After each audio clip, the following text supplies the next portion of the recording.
ওকে, next part আছে আমরা কি প্ল্যানেট। আমাদের 8টা প্ল্যানেট লক্ষ্য করেছি আমরা। আমি আগে প্রথম থেকেই বলে চলেছি আমাদের পৃথিবীতে 8টা প্ল্যানেট বা গ্রহ আছে। কিছু প্ল্যানেটের নাম হচ্ছে কি, আমাদের নামগুলি কি কি, জুপিটার, বড় থেকে যদি ছোটতে যদি আসি সবচেয়ে বড় নাম হচ্ছে কি জুপিটার বা বৃহস্পতি, শনি, ইউরেনাস, নেপচুন, পৃথিবী, শুক্র, মঙ্গল, বুধ বা Jupiter, Saturn, Uranus, Neptune, Earth, Venus, Mars and Mercury. Okay, total তাহলে এইভাবে আমাদের মনে রাখতে হবে। প্ল্যানেটের ডেফিনেশন কি? Planets are opaque bodies which continuously evolve around and are lighted by the sun. sun, sorry এখানে ভুল হয়ে গেছে আমাদের, প্রিন্টিং মিস্টেক, সান। ওকে, তো প্রতিটা গ্রহ এর ওপেক এবং নির্দিষ্ট শেপ আছে, বৃত্তাকার, এবং কন্টিনিউয়াসলি সূর্যকে প্রদক্ষিণ করে ঘুরে চলেছে। নামগুলো এখানে দেওয়া আছে। এর মধ্যেও আমরা লক্ষ্য করব দুটো ক্লাসিফিকেশন, দুটো ভাগগুলো কি কি, আর হচ্ছে কি ইনার প্ল্যানেট আর হচ্ছে কি আউটার প্ল্যানেট। ইনার প্ল্যানেট আর হচ্ছে কি আউটার প্ল্যানেট।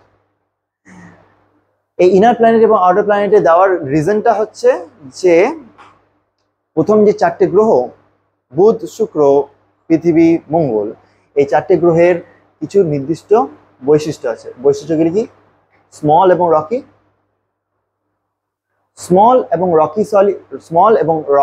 রকি মানে কি, এই যে সারফেসটা আমরা এখানে সব 4টে গ্রহতেই আমরা রকি সারফেসটা লক্ষ্য করতে পারবো এবং কম্পারেটিভলি ছোট। লো মাস, যেহেতু ছোট তার মানে এর যে মাস বা গ্র্যাভিটেশনাল পুলটাও কম।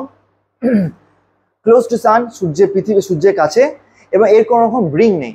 আমরা যেমন এখানে স্যাটার্নে যখন রিং দেখতে পাচ্ছি, আমাদের বৃহস্পতি, ইউরেনাস এবং নেপচুন এগুলোতেও রিং আছে, কিন্তু সেগুলো ইনভিজিবল। আমরা এখানেও কিন্তু ছোটবেলা থেকে পড়েছি, কিন্তু শুধু শনিরই রিং আছে, কিন্তু সেটা নয়, জুপিটারও আছে, ইউরেনাসেরও আছে, নেপচুনেরও আছে। আর কি বলছে, এই 4টে যে ইনার প্ল্যানেট তাদের খুবই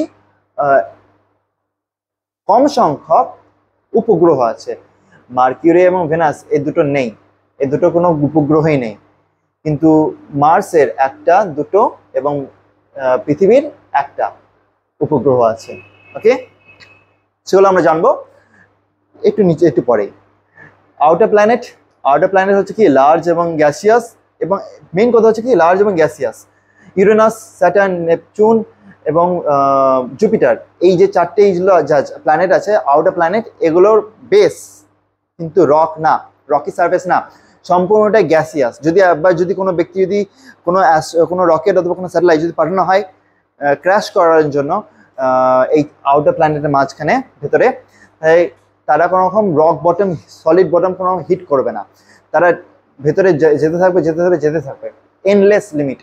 ওকে, লাস্টে কি হবে, সিগন্যালের অভাবে সেটা মারা যাবে, ভেঙে যাবে, অথবা গ্র্যাভিটেশনাল পুলে যাওয়ার কারণে সেটা সম্পূর্ণ নষ্ট হয়ে যাবে। তারপর হচ্ছে কি নো সলিড সারফেস বলে দেওয়া হলো। হাই মাস, যেহেতু এদের সাইজ অ্যাকচুয়ালি বড়, আমরা জানি এখানে জুপিটার হচ্ছে বড়, তারপর হচ্ছে স্যাটার্ন, আস্তে আস্তে এগুলো লক্ষ্য করা যাচ্ছে। ফার ফ্রম সান, এবং সূর্য থেকে অনেকটাই দূরে, এবং এদের যে উপগ্রহ সংখ্যাও অনেক। আমরা জানবো যে স্যাটার্নের পৃথিবীতে গোটা সৌরজগতের মধ্যে সবচেয়ে বেশি সংখ্যক উপগ্রহ অবস্থান করছে। নেক্সট পার্ট, তোমরা এখানে দেখতে পাচ্ছ পৃথিবী, বুধ, শুক্র এবং মঙ্গল গ্রহ, এগুলোর পিকচার দেওয়া আছে, এবং পিকচার বেসিসে আমি একটা টেবিল বানিয়েছি তোমাদের বোঝার সুবিধার জন্য, যে প্রতিটার একটা পার্টিকুলার ক্রাইটেরিয়া বেসিসে আমি এখানে সবগুলো লিখে রেখেছি। প্রথমে আসা যাক আমাদের পৃথিবী, আমাদের প্রিয় পৃথিবী। আমাদের পৃথিবীতে যেহেতু জল আর অবস্থান করছে, তার জন্য জলকে সৌরজগৎ থেকে মানে পৃথিবীর বাইরে থেকে লক্ষ্য করতে লাগবে নীল। তো তার জন্য আমাদের পৃথিবীকে বলা হয় ব্লু প্ল্যানেট। ওকে, এর অ্যাটমসফিয়ার আছে, অবস্থান করছে, কিন্তু বাকি যে 3টে 1, 2, 3 মার্কুরি, ভেনাস এবং মার্স, এই 3টের একটারও অ্যাটমসফিয়ার নেই। ওকে, অ্যাটমসফিয়ার বলতে গিয়ে যে আমাদের যে জীবন ধারণের জন্য যে অ্যাটমসফিয়ার সেটা কিন্তু নেই। মার্কিউরি হচ্ছে সবচেয়ে স্মলেস্ট এবং ইনারমোস্ট প্ল্যানেট, সবচেয়ে পৃথিবী সূর্যের সবচেয়ে নিকটস্থ প্ল্যানেট, কোনো অ্যাটমসফিয়ার লক্ষ্য করা যায় না, পড়ছো। তারপর হচ্ছে কি শুক্র গ্রহ, এটা কি বলা হয়েছে কি ইভিনিং স্টার এবং মর্নিং স্টার বলার কারণ হচ্ছে যে শুক্র গ্রহের যে বাইরে যে একটা যে আবরণ, যে আমরা আবরণটা লক্ষ্য করি, সেই আবরণটা কি দিয়ে তৈরি? কার্বন ডাইঅক্সাইড, সম্পূর্ণটাই কার্বন ডাইঅক্সাইড গ্যাস দিয়ে তৈরি। সেটা কত? 90 to 95%। এবং কার্বন ডাইঅক্সাইড কি করে? হিট অ্যাবজর্ব করে, কন্টিনিউয়াসলি হিট অ্যাবজর্ব করে। এবং এর অ্যালবেডো, অ্যালবেডো মানে কি সৌররশ্মি বিকিরণ। আমাদের পৃথিবীতে যদি আমরা এটা যদি ভূমি বা ল্যান্ড সারফেস, সূর্য হচ্ছে এটা, সূর্য থেকে যে সৌররশ্মিগুলো আসছে সেটা একটা টাইম এসে হিট করে রিফ্লেক্ট করে যায় কিছু সৌররশ্মি মহাজগতে, কিছু যে মেঘে রিফ্লেক্ট করে এবং অ্যাবজর্ব করে যায় কিছু, আবার কিছু রিফ্লেক্ট করে যায়। এই ধরনের ঘটনাকে বলা হয় অ্যালবেডো। এই ধরনের ঘটনাকে বলা হয় অ্যালবেডো। পৃথিবীর যে আমাদের সৌরজগতে, আমাদের পৃথিবীতে বায়ুমণ্ডলে যে অ্যালবেডোর সংখ্যা হচ্ছে 34% অ্যালবেডো লক্ষ্য করা যায়। কত পার্সেন্ট? 34% অ্যালবেডো। কিন্তু যে ভেনাস বা শুক্র গ্রহ, ওর যে অ্যালবেডোর সংখ্যা পরিমাণ হচ্ছে, পার্সেন্টেজ হচ্ছে 70%। ওকে। এবং এই কারণে যেহেতু অ্যালবেডোর পরিমাণ এত বেশি, তার জন্য এই শুক্র গ্রহটাকে সবসময় উজ্জ্বলতম গ্রহ, সৌরজগতের মধ্যে সবচেয়ে উজ্জ্বলতম গ্রহ বলা হয়। এবং এই কারণে এটা সবসময় জল জল করতে থাকে। নেক্সট পার্ট হচ্ছে কি মার্স বা মঙ্গল।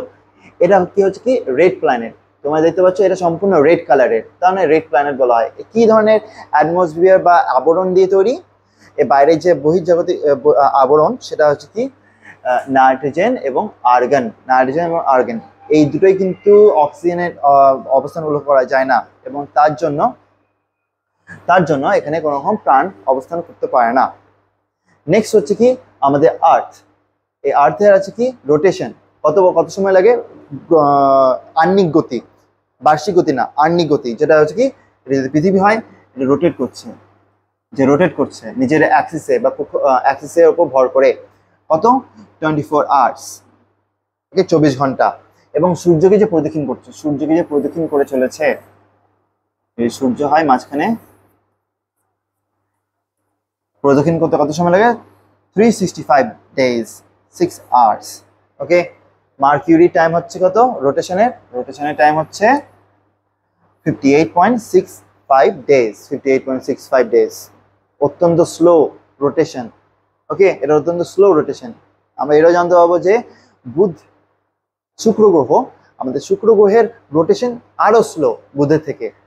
মার্কিউরি রোটেশনের টাইম হচ্ছে কি কত? আওয়ার্স না, ঘন্টা না, দিন বেসিসে। এবং তার যে সূর্যকে প্রদক্ষিণ করে তার সময় হচ্ছে সবচেয়ে কম, যেহেতু সূর্যের সবচেয়ে নিকটস্থ গ্রহ, তার জন্য কত লাগে? 88 days বা 88 দিন। শুক্র গ্রহের দেখা যাক, এটা সবচেয়ে রোটেশনে সবচেয়ে স্লো।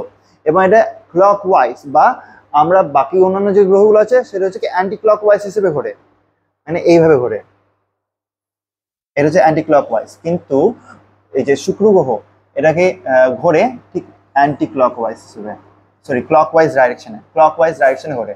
মানে কি ইস্ট টু ওয়েস্ট। বাকি গ্রহগুলো ওয়েস্ট টু ইস্ট বা পশ্চিম থেকে পূর্ব দিকে ঘোরে।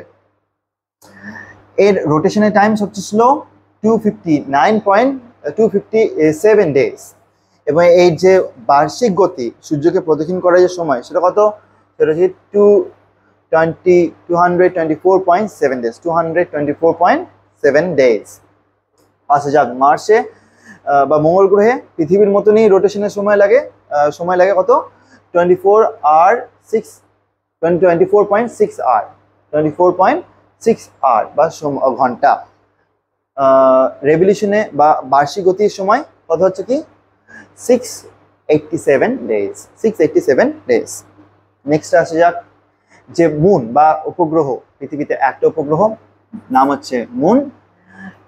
বুধ গ্রহ এবং শুক্রর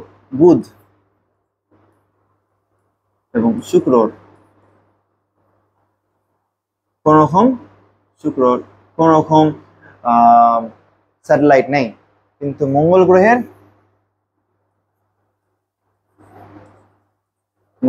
আছে দুটো উপগ্রহ, একটা নাম হচ্ছে ফোবস আর হচ্ছে ডেমস, ফোবস আর ডেমস। ওকে, নাও আমাদের পৃথিবীতে এই ঘটনাটা কেন ঘটছে যে আমাদের শুধু পৃথিবীতেই জীবন অবস্থান করছে এবং বাকি অন্যান্য গ্রহগুলোতে জীবন অবস্থান করছে না কেন? রিজন হচ্ছে যে আমাদের পৃথিবীর অবস্থানটা একটা সুন্দর একটা সিচুয়েশনে পজিশনে অবস্থান করছে। সেই অবস্থানের নাম হচ্ছে কি গোল্ডিলক্স জোন। যদি দেখি আমরা এখানে এই সৌরজগতের ছবিটা,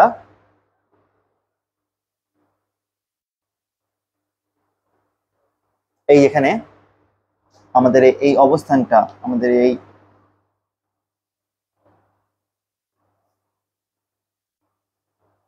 অবস্থানটা, সূর্য পৃথিবীর যে অবস্থান, এই যে এই ঠিক পার্টিকুলার এই পজিশনটা, এখানে না গরম, না বেশি গরম, না বেশি ঠান্ডা।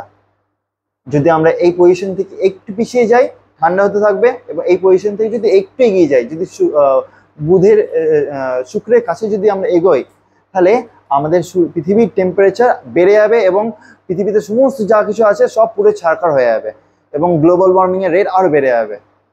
ওকে, এই ধরনের এই পজিশনটাকে বলা হচ্ছে কি গোল্ডিলক্স জোন। এই ঠিক এই পার্টিকুলার নির্দিষ্ট যে কক্ষপথে পৃথিবী অবস্থান করছে সেই অবস্থানকে বলা হচ্ছে কি গোল্ডিলক্স জোন।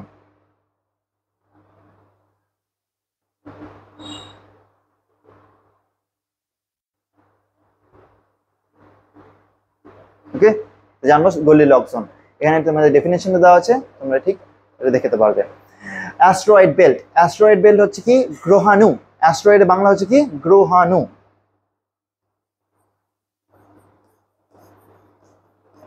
গ্রহাণু কাকে বলছে? গ্রহাণু বেল্ট একটা পার্টিকুলার রিজিয়ন সৌরজগতের মধ্যে মঙ্গল এবং বৃহস্পতি এই দুটোর মাঝখানে একটা অংশ, সেখানে শুধু মহাজাগতিক গ্রহাণু, বড় বড় বোল্ডার লাইক অবজেক্ট যে আমরা দেখি না, বোল্ডার বড় বড় পাথর, সেগুলো সাইজে অনেক বড়, গ্রহ থেকে ছোট কিন্তু অনেক বড়, সেগুলো অবস্থান করে চলেছে একটা নির্দিষ্ট একটা ফিক্সড পজিশনে।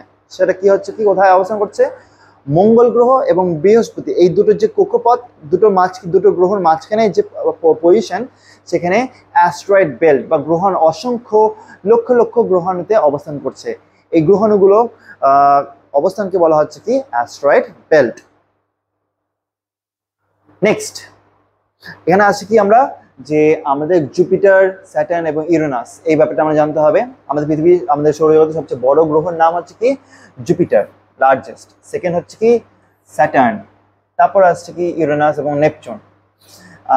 আমাদের যে জুপিটার বা বৃহস্পতি কি দিয়ে তৈরি? হাইড্রোজেন, হিলিয়াম, মিথেন এবং অ্যামোনিয়া, এগুলো দিয়ে গঠিত। কিন্তু এখানে সূর্যের মতন বিস্ফোরণ ঘটছে না, কিন্তু এগুলো অবস্থান করছে ক্রমাগত, এগুলো ঘুরে চলেছে, অবস্থান করে চলেছে। এবং আমরা লক্ষ্য করবো যে বৃহস্পতির মধ্যে আমাদের এই যে স্পটটা, রেড স্পট, এটা কিন্তু অ্যাকচুয়ালি রেড স্পট। ওকে, পার্টিকুলার এরিয়াটা কিন্তু রেড স্পট। এখানে কন্টিনিউয়াসলি স্টর্ম, বৃহস্পতির মধ্যে এই একটা ঝড় চলছে কোটি কোটি বছর ধরে, এখনো পর্যন্ত সেটার শেষ হয়নি, অন্ত হয়নি। আমরা আসি স্যাটার্নে আছে কি, এখানে যে surrounded by a set of 8 rings. কটা রিংস আছে? 8টা। Primordial dust and ice particles. এটা কি primordial dust and ice particles. এই পার্টিকুলার যে রিংটা, 8টা রিং, সেটা দেখে মনে হবে যে বাইরে থেকে মনে হয় সলিড, কিন্তু অ্যাকচুয়ালি এই রিংটা 8টা লেয়ার এবং সেগুলো ডাস্ট পার্টিকেল এবং আইস দিয়ে গঠিত। ডাস্ট কি করে তৈরি হচ্ছে? যে এর অসংখ্য নাম্বার অফ স্যাটেলাইটের নাম তোমরা দেবে, কতগুলো আছে? 146 স্যাটেলাইট। এতগুলো স্যাটেলাইট স্যাটার্নকে বা শনিকে গ্রহ প্রদক্ষিণ করে চলেছে। সায়েন্টিস্টরা এটা অ্যাজিউম করছে যে 146 স্যাটেলাইটগুলোর মধ্যে কিছু স্যাটেলাইট একে অপরের মধ্যে কলিশন হয়, এবং কলিশন হওয়ার কারণে যে ডাস্ট পার্টিকেল, একটা ডাস্ট তৈরি হয়, ডেব্রিজ। সেই ডেব্রিসগুলো শনির যে বা স্যাটার্নের যে আকর্ষণ গ্র্যাভিটেশন পুল ওর কারণে স্যাটার্নকে ছাড়িয়ে বাইরে চলে যেতে পারেনি, সেগুলো ট্র্যাপ হয়ে যায় এবং ট্র্যাপ হয়ে যাওয়ার কারণে এইগুলো ক্রমাগত প্রদক্ষিণ করে চলেছে, স্যাটার্নকে ক্রমাগত প্রদক্ষিণ করে চলেছে এখানে এবং একটা রিং এর মতন তৈরি করেছে। তারপর আসা যাক ইউরেনাস। ইউরেনাস হচ্ছে কি, it is unique as it's Axis of rotation is inclined at 98 degree to its orbital plane।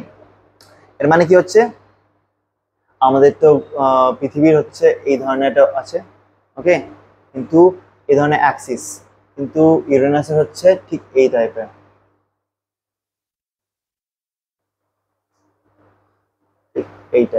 এই টাইপের, ওকে।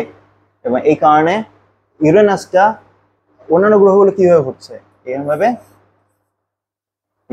ঘুরছে, প্রদক্ষিণ করছে, নেপচুন এইভাবে পশ্চিম থেকে পূর্ব দিকে, কিন্তু ইউরেনাসের প্রদক্ষিণের সিস্টেম হচ্ছে ঠিক এইভাবে, মানে এইভাবে, ওকে, হরাইজন্টাল রোটেশন করছে, ভার্টিক্যালি না, ওকে। নাও নেক্সট পার্ট হচ্ছে কি নেপচুন। নেপচুন হচ্ছে কি, it contains an Earth size blemish called the great dark spot. পৃথিবীর বৃহস্পতির মতন যেখানে রেড স্পট আছে, ঠিক তেমনি ইউরেনাসেরও এই ধরনের ডার্ক স্পট আছে, গ্রেট গ্রিন ডার্ক স্পট, ওকে। এবং এই সাইজটা কীরকম, কোন গ্রহের মতন সাইজের, পৃথিবীর মতন, পৃথিবীর আকারের একটা বড় একটা ডার্ক স্পট লক্ষ্য করা যাচ্ছে, পৃথিবীর যে সাইজ সেই আকারে। আমরা জেনেছি যে শুক্র সবচেয়ে ধীর গতিতে রোটেট করে এবং তার ঠিক অপোজিট বৃহস্পতি গ্রহ সবচেয়ে দ্রুততম গতিতে রোটেট করে নিজের অ্যাক্সিসে, বা আহ্নিক গতি সবচেয়ে বেশি 9.8 আওয়ার্স।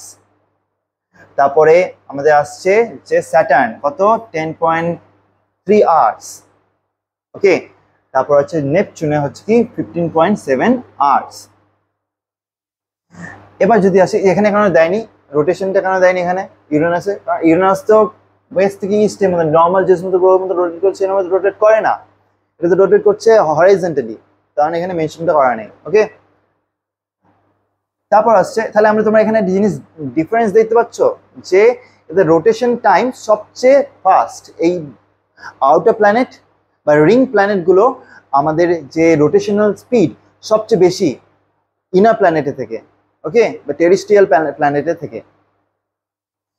তা রিভলভে টাইম, যেহেতু এগুলো সবচেয়ে দূরের গ্রহগুলো সবচেয়ে দূর সূর্য থেকে, তার মানে এদের রিভলভিং এর টাইম বা বার্ষিক গতির টাইম সময়টা অত্যন্ত বেশি, কারো হচ্ছে 11.86 ইয়ার্স, রিভলভে এটা হচ্ছে কি 29.5 ইয়ার্স, ইউরেনাসে যেহেতু হচ্ছে 84 ইয়ার্স, আর নেপচুন হচ্ছে কি 165 years. Too massive to solidify, Jupiter is too massive to solidify as a planet, but not massive to develop nuclear fusion and become star. Uranus, Jupiter কি হচ্ছে, জুপিটার এখানে কি কোন কোন gas, hydrogen, helium, methane and ammonia, এই গ্যাসগুলো তো অবস্থান করছে, কিন্তু এগুলো অতটা বড় না, জুপিটারটা অতটাও বড় না যে তাতে নিউক্লিয়ার ফিউশনের মতন ঘটনাগুলো ঘটবে, কিন্তু এটা এতটাও ছোট না যেটাকে প্ল্যানেট সলিডিফাই হবে, এটা মাঝখানে অবস্থান করছে, ওকে, এটা মাঝখানে অবস্থান করছে, প্ল্যানেটও হতে পারছে না, এটা সুপারনোভা এক্সপ্লোরেশন হয়ে স্টার হয়েও পরিণত হতে পারছে না, জুপিটার একেবারে মাঝখানের অবস্থানে অবস্থান করছে। তারপর Saturn 30 time less dense than the Earth, এটা এমন একটা গ্রহ যেটা বলা হচ্ছে কি এটা এতটাই কম ঘনত্বের গ্রহ যে যদি শনি গ্রহটাকে অথবা স্যাটার্নটাকে একটা পুলের মধ্যে, জলের মধ্যে, এটা জলের পুলে, জল ভর্তি একটা চৌবাচ্চা অথবা সুইমিং পুলে যদি ফেলে দেওয়া হয়, তাহলে স্যাটার্নটা ভাসতে থাকবে জলের মধ্যে, ওকে, এতটাই হালকা, পৃথিবী থেকে কতগুণ হালকা, 30 টাইমস লেস হালকা। Surrounded by 9 fanes, faint rings. এই যে ইউরেনাসে কি আছে, কতগুলো 9 ফেন্ট রিংস, কতগুলো ফেন্ট রিংস, 9টা। কিন্তু স্যাটার্নের মতন প্রমিনেন্ট রিং নাই, যেটা বোঝা যাবে দূর থেকে, কিন্তু ইউরেনাসেরও রিং আছে। আর নেপচুনে কতগুলো আছে, 5 ফেন্ট রিংস। ওকে, এবার এটা দূর থেকে দেখে গ্রিন বা সবুজ গ্রহ, সবুজ মতন লাগে, তার অনেকে বলা হয় appears like a greenish star. বৃহস্পতি কতগুলো গ্রহ আছে, বৃহস্পতির স্যাটেলাইট উপগ্রহ আছে 95টা, অথবা 95। গ্যানিমিড সবচেয়ে বড় এবং ইউরোপা হচ্ছে তার থেকে ছোট। তাহলে আমরা মনে রাখতে হবে গ্যানিমিড কোন গ্রহের সবচেয়ে বড় উপগ্রহ, সেটা হচ্ছে কি বৃহস্পতি। তারপর আসে যাক শনি কতগুলো সংখ্যা, স্যাটেলাইটের সংখ্যা 146। শনি কতগুলো সংখ্যা, 146। এবং সবচেয়ে বড়তম উপগ্রহের নাম হচ্ছে কি টাইটান, সবচেয়ে বড় টাইটান।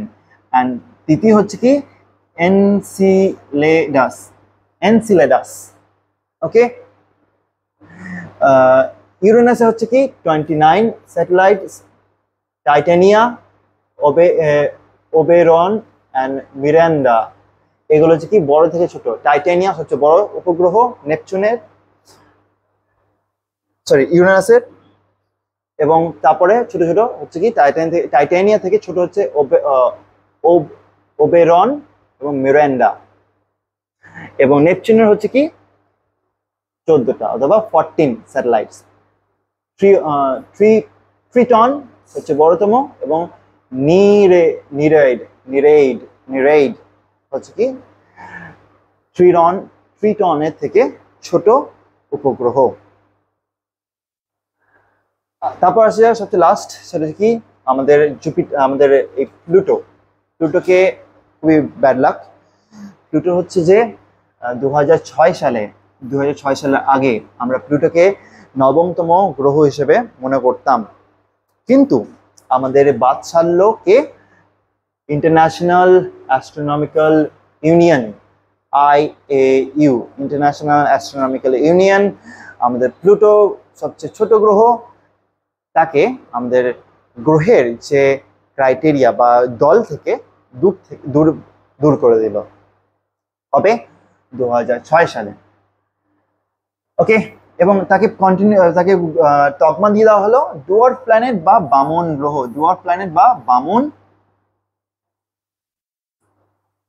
গ্রহ হিসেবে তকমা দিয়ে দেওয়া হলো। কি বলেছে এখানে, astronomers discovered more Pluto-like objects in the outer solar system. They created a clear definition of what makes a planet. প্লুটোর মতনই দুষ্টু কিছু গ্রহ ছিল, যারা গ্রহের মতন যে নির্দিষ্ট কক্ষপথ সেগুলোতে প্রদক্ষিণ না করে তারা অন্যদের গ্রহ প্রদক্ষিণ পথেও এন্টার করে যেত হুটহাট করে। ওকে, তো তার এই প্লুটোর মতনই আরো কিছু ছোট ছোট astronomical Pluto like objects outer solar সিস্টেমে লক্ষ্য করেছিল। কারণ যখন দেখছে প্লুটোর মতনই আরো কিছু গ্রহ আছে, আরো কিছু অবজেক্ট আছে, তো প্লুটোকে তাহলে আমরা গ্রহ হিসেবে কেন ধরবো, তাহলে অথবা অন্যান্য আউটার অবজেক্টগুলোকে তাহলে গ্রহ ধরতে হয়, কিন্তু তাদের সংখ্যা অনেক, এবং যদি ধরতে হয় তাহলে প্ল্যানেটের সংখ্যা আরো বেড়ে যাবে। ওর জন্য কি করা হলো, প্লুটোকে গ্রহের যে গ্রুপ থেকে লিগ থেকে বের করে দেওয়া হলো। Astronomical unit, international Astronomical union একটা ক্রাইটেরিয়া তৈরি করলো কোনগুলোকে গ্রহ হিসেবে ধরা হবে। বলছে যে অরবিট দ্য সান, সূর্যকে প্রদক্ষিণ করবে, বি স্পেরিক্যাল ইন শেপ, এটা স্পেরিক্যাল বা গোলকের মতন একটা শেপ হবে, আর লাস্ট হচ্ছে clear its orbit to of other objects, এবং তার যে অরবিট যে হবে সে অরবিটে বা কক্ষপথের মধ্যে অন্য কোনো অবজেক্ট আসবে না, সে নির্দিষ্ট কক্ষপথে ঘুরবে এবং কক্ষপথটা সম্পূর্ণ তার একারই হবে। ওকে, নাও কিন্তু প্লুটো এই 3 নম্বর ধারণা থেকে যে ক্রাইটেরিয়া সেটা ফিল আপ করতে পারেনি বলে তাকে প্লুটোকে বের করে দেওয়া হলো। এবং প্লুটো একটা কুপার বেল্টের মধ্যে প্রদক্ষিণ করতো। কুপার বেল্ট কোনটা, কুপার বেল্ট বলছে is a region of speech beyond the planet Neptune যেহেতু 8তম গ্রহ, এবং 8তম গ্রহর পর যে পার্টটা, সে পার্টে কি হচ্ছে full of ice objects and dwarf planets and comets. শুধু প্লুটো না, অন্যান্য ডুয়ার্ফ প্ল্যানেটও আছে, অন্যান্য বামন গ্রহগুলো আছে যেমন এখানে লিখতে পাচ্ছ তোমরা, এখানে আমি একটা লিস্ট করে দিয়েছি এই বামন গ্রহগুলো অবস্থান করছে প্লুটো ছাড়াও, এবং অন্যান্য আইস পার্টিকেল এবং ড্রপলেটগুলো অবস্থান করছে। তার জন্য এই পার্টিকুলার বেল্টকে বলা হয় কুপার বেল্ট। কুপার বেল্ট মনে রাখবে এটা ভালো করে। তো ওখান থেকে ওই অবস্থানে করছে যেহেতু প্লুটো, তার জন্য প্লুটোকে আমাদের বামন গ্রহ ধরা হলো এবং গ্রহের যে ক্যাটাগরি সেখান থেকে ধাক্কা মেরে বের করা হলো। এখনো পর্যন্ত আমরা লাস্ট পার্টে চলে এসেছি এবং আজকে পর্যন্ত এতটাই। যাওয়ার আগে একটা কথা, মোটিভেশনাল স্পিচ। প্লুটোকে তো আমাদের ইন্টারন্যাশনাল অ্যাস্ট্রোনমিক্যাল ইউনিয়ন এরা তো ধাক্কা মেরে বের করে এলো, কিন্তু প্লুটো কি নিজের কক্ষপথ থেকে ঘোরা বন্ধ করে দিয়েছে? অথবা প্লুটো কি নিজে থেমে গেছে যে আমাদের পৃথিবীর লোকেরা আমাকে বের করে দিল বলে তাহলে আমি কি আর গ্রহ বলে সম্মানিত হব না? তাও তো না, প্লুটো নিজের মতনই ঘুরে চলেছে এবং প্লুটো কোনো রকম পাত্তাই দেয়নি, এই সমস্ত কিছুকে পাত্তাই দেয় না। তো প্লুটোর মতো মেন্টালিটি রাখো পৃথিবীতে, এবং তোমার জীবনে যা কিছু সমস্যা আছে, লোকেরা যে তোমাকে ক্রিটিসাইজ করুক না কেন, নিজের লক্ষ্যকে ফিক্স করো এবং খেলে চলো, হার্ড ওয়ার্ক করো, লাস্টে দেখবে তুমি তোমার নিজের লক্ষ্যে পৌঁছাতে পারবে। ধন্যবাদ আজকের মতন, এবং আমাদের ইউনিভার্স এবং সোলার সিস্টেমের যে পার্ট 2 আজকে এতটা পর্যন্ত শেষ করলাম। তোমাদেরকে আমরা ইউটিউবের লাস্টে আমাদেরকে এই যে পিডিএফটা সেন্ড করে দেবো তোমাদের পড়ার সুবিধার জন্য। এবং লাস্ট রিকোয়েস্ট, অবশ্যই তোমরা নিজেদের মতন নোট বানাও, নিজে হাতে লেখো, তবেই তোমাদের আরও ভালো করে মনে থাকবে। ধন্যবাদ। সাবস্ক্রাইব করো, লাইক করো এবং শেয়ার করে দাও। নমস্কার।